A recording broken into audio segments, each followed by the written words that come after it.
যত লাগে ততবার হাই কেয়ার ডাইপার। আমার সোনামণির সুরক্ষা তো আমার হাতে, মা হিসাবে আমি তাই কেয়ারফুল। হাই কেয়ার ডাইপার, মোর দেন কেয়ার।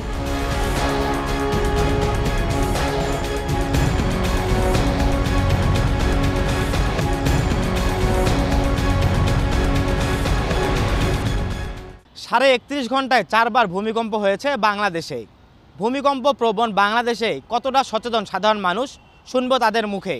দর্শক, এটিএন নিউজের নিয়মিত আয়োজন হাই কেয়ার ডাইপার নিবেদিত আমাদের কথা অনুষ্ঠানে স্বাগত জানাচ্ছি আমি তৌফিক হাসান তুহাদ। দর্শক, চলুন শুনে আসা যাক এই বিষয়ে কি বলছে সাধারণ মানুষ। ভূমিকম্প তো 1 ঘন্টা হয় না বা 10 ঘন্টা হয় না, এই 10-5 সেকেন্ড। এখন আমরা হুড়াহুড়ি পারাপারি করার থেকে আমরা যেখানে আছি এখানে থাকাটা আমাদের জন্য, বা পিলারের চিপায় বা কোনো চিপায় থাকাটা ভালো। মানে কেন, এই মানুষ হুড়াহুড়ি করে নামতে গেলে একজনের উপরে আরেকজনের উপরে লাভ দিবে, এটা দিবে, এটা আরও মানুষ আহত বেশি হইতে পারে। ভূমিকম্প নিয়ে আমাদের সচেতন থাকার অবশ্যই জরুরি দরকার, কারণ আমাদের জীবনের ঝুঁকি নিয়ে আমরা বিল্ডিংয়ের ভিতরে থাকবো না। যখন ভূমিকম্পের কোনো আওয়াজ কিংবা কোনো সংক্ষেপ আমরা খবরের নিউজে শুনতে পারবো, তখনই আমরা যেটা খোলা মাঠের নিচে নামে আসি। বাংলাদেশের মানুষ ভূমিকম্প নিয়ে তেমন বেশি সচেতন না, যেটা আমরা দেখতে পেরেছি যে দেশের সর্বোচ্চ বিদ্যাপীঠ ঢাকা বিশ্ববিদ্যালয়ের শিক্ষার্থীরা পর্যন্ত ভূমিকম্পের সময় তারা লাফালাফি শুরু করে দিয়েছে। অর্থাৎ বোঝা গেল তারা এতটুকু জানে না যে ভূমিকম্পের আগে কী করণীয়, পরে কী করণীয়। সেই ক্ষেত্রে আমাদেরকে আসলে আরও বেশি সচেতন হওয়া দরকার। একটা হলের ভিপি 4 তলা থেকে লাফ দিছে, তার মানে হল প্রশাসনের হলের মধ্যে যারা দায়িত্বে আছে তারাই কতটা ঝুঁকির মধ্যে আছে, তারা মানুষকে কীভাবে সচেতনতার বানিয়ে দিবে বা বার্তা দিতে পারে, তাই না? এখন আমাদের বিশ্ববিদ্যালয় কর্তৃপক্ষের এই বিষয়ে অবশ্যই সচেতনমূলক পদক্ষেপ নেওয়া দরকার। দেখা যাচ্ছে একটা বিল্ডিং হতে পারতো, 10 তলা বিল্ডিং হতে পারতো, এটা আমরা 20 তলা 25 তলা করে রাখছি, সেটা একটা প্রেক্ষাপট হতে পারে। আর একটা হচ্ছে যেমন ভূমিকম্প হচ্ছে, এই সময় সবচেয়ে যেটা করা উচিত মানসিকভাবে স্থির থাকা বা আত্মনিয়ন্ত্রণ করা। তখন আমরা কী করি, হই হুড্ডোর লাগাই দিই। যেমনটা দেখা যাচ্ছে আমরা ডাবি শিক্ষার্থীরা, আমরা ভূমিকম্প হচ্ছে আমরা 2 তলা থেকে লাফ দিচ্ছি বা একবার নেমে যাচ্ছি, এটা আসলে আমাদের অসচেতনতার একটা বহিঃপ্রকাশ। ভূমিকম্প নিয়ে আমরা কতটা সচেতন শুনেছি আমরা কয়েকজনের মতামত, আরও শুনবো কয়েকজনের বক্তব্য।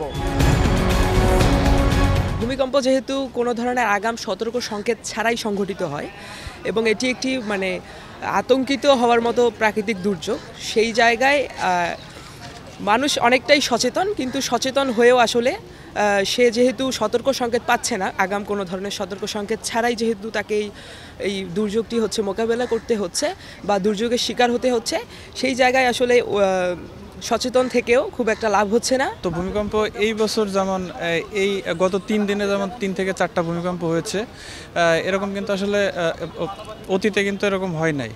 সুতরাং ভূমিকম্প সম্পর্কে আমাদেরকে সচেতনতা বৃদ্ধি করতে হবে এবং এই ক্ষেত্রে বিভিন্ন সেমিনার করা যাইতে পারে বিভিন্ন বিশ্ববিদ্যালয়, বিভিন্ন কলেজ, এমনকি প্রান্তিক অঞ্চলেও। ভূমিকম্প হওয়ার সময় আমি কোথায় যাব, কিভাবে শেল্টার নেব, আমার প্রথম কোন কাজটি করা উচিত, এই বিষয়ে আসলে আমাদের জ্ঞান অনেকখানি কম। বা আমি বিশ্ববিদ্যালয়ে যতদিন যাবত আমি পড়াশোনা করছি, আমি কখনো কিন্তু দেখিনি যে এরকম কোনো সচেতনতামূলক কোনো প্রোগ্রাম করা হচ্ছে বা এই বিষয়ে কথা বলা হচ্ছে। ঢাকাসহ পার্শ্ববর্তী জেলাগুলোতে পরপর 2 দিন ভূমিকম্প এবং বিশেষজ্ঞদের বরাবর সতর্কতা। ভূমিকম্প বাংলাদেশের জন্য বড় ধরনের ঝুঁকি। যদিও ভূমিকম্পের পূর্বাভাস দেওয়া সম্ভব নয়, তবে ছোট ছোট কম্পন, অপরিকল্পিত নগরায়ণ এবং দুর্বল নির্মাণ কাঠামো বড় বিপদের ইঙ্গিত দেয়। এই ঝুঁকি মোকাবেলা আমাদের সচেতনতা বৃদ্ধি, নিয়মিত মহড়া এবং সঠিক প্রস্তুতি গ্রহণ করা অত্যন্ত জরুরি। দর্শক, এটিএন নিউজের নিয়মিত আয়োজন আমাদের কথার আজকের বিষয়, ভূমিকম্পে আমরা কতটুকু সতর্ক। মুন্সিগঞ্জ থেকে সঙ্গে আছি আমি ভবতোষ চৌধুরী নূপুর। চলুন শুনে আসি এই বিষয় নিয়ে সাধারণ মানুষের কথা। আমাদের দেশে আসলে ঘনবসতি, এখন কোন বিল্ডিং বাড়ি কতটুকু আসলে মজবুত বা কিভাবে তৈরি করছে সেটা জানা নাই, কিন্তু ভূমিকম্প যেহেতু আমরা একটা প্লেটের মধ্যে আছি, আমরা একটা ভূমিকম্প ঝুঁকিতেই আছি বাংলাদেশ। বাসা বাড়িতে যখন আমাদের ভূমিকম্পে হবে, তখন আসলে আমরা বাসা বাড়িতে যারাই থাকবো খুব দ্রুত আমরা বাসা থেকে বের হয়ে আমরা খোলা মাঠে চলে যাব। পরপর 2 দিনে 3 বার ভূমিকম্প সংঘটিত হয়েছে। তো যখন ভূমিকম্প হবে তখন আমাদের উচিত, যদি কোনো ছোট বাসা বাড়িতে থাকি, তখন দ্রুত সময়ে সেখান থেকে বের হয়ে খোলা মাঠে অবস্থান নিতে হবে। আর যদি আমরা কোনো বড় বড় বিল্ডিংয়ে থাকি, উঁচু দালানে থাকি, তখন সেই ক্ষেত্রে যদি আমরা ওই বিল্ডিংয়ে যদি লিফট থাকে, তাহলে লিফট ব্যবহার না করে আমরা সিঁড়ি ব্যবহার করব। মূল কথা হলো খোলা জায়গার মধ্যে হলো নিরাপদ, আর ঘরের ভিতরে মার্কেটে যেখানেই থাকেন সেখান থেকে যদি বের হওয়া যায় তাহলে সব ভালো, আর যদি বের হইতে নাও পারেন তাহলে কি করবেন, যেমন ধরেন এই পিলারের কাছাকাছি জায়গার মধ্যে, যেমন ওই জায়গার মধ্যে থাকলে আপনি বিল্ডিংটা যদি ভাঙাও যায় আপনার সমস্যা হবে না, তো ওরকম জায়গার মধ্যে নিরাপত্তার আপনি নিতে পারেন। প্রিয় দর্শক, আমি কামরুজ্জামান সাভার থেকে আপনাদেরকে স্বাগত জানাচ্ছি এটিএন নিউজের নিয়মিত আয়োজন আমাদের কথা। আজকে আমরা জানব ভূমিকম্পে কতটুকু সতর্ক, চলুন দেখে আসি এই নিয়ে সাধারণ মানুষের ভাবনা কি। প্রাকৃতিক দুর্যোগ আসলে কোনো পূর্বাভাস দিয়ে আসে না।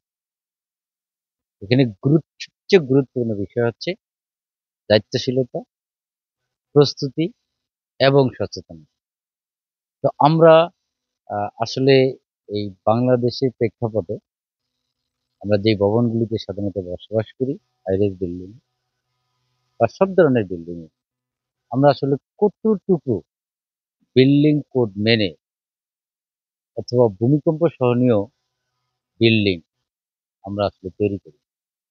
আমরা হয়তো অবসচেতনভাবেই আমরা এই কাজগুলো করে থাকি যে হোক চলুক, কিন্তু আসলে তা না। প্রাকৃতিক দুর্যোগ কিন্তু কাউকে ছাড় দেয় না। মানুষ যত সচেতন হবে তত নিরাপদে থাকবে, কিন্তু সেই সঙ্গে সঙ্গে প্রশাসনের দায়িত্ব আছে। কিন্তু এখন আধুনিক জগৎ, নগর উন্নয়ন হচ্ছে, সেই সঙ্গে সঙ্গে আমরা কি বিল্ডিং বা আবাসিক কেন্দ্র বা বিল্ডিং যা করছি তাকে আমরা কি বিল্ডিং কোড অনুসরণ করছি?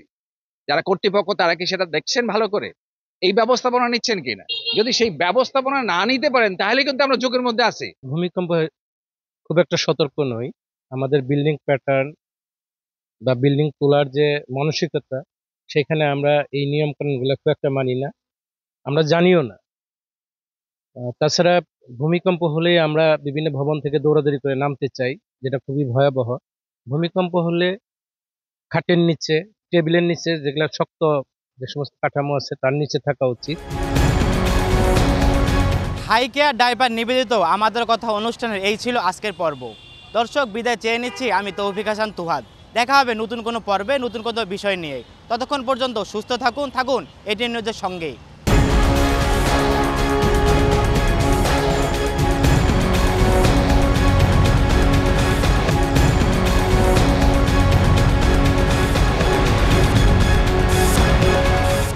আমাদের কথা সৌজন্যে high care baby pant diaper. যত লাগে ততবার হাই কেয়ার ডাইপার। আমার সোনামণির সুরক্ষা তো আমার হাতে, মা হিসাবে আমি তাই কেয়ারফুল। হাই কেয়ার ডাইপার, মোর দেন কেয়ার।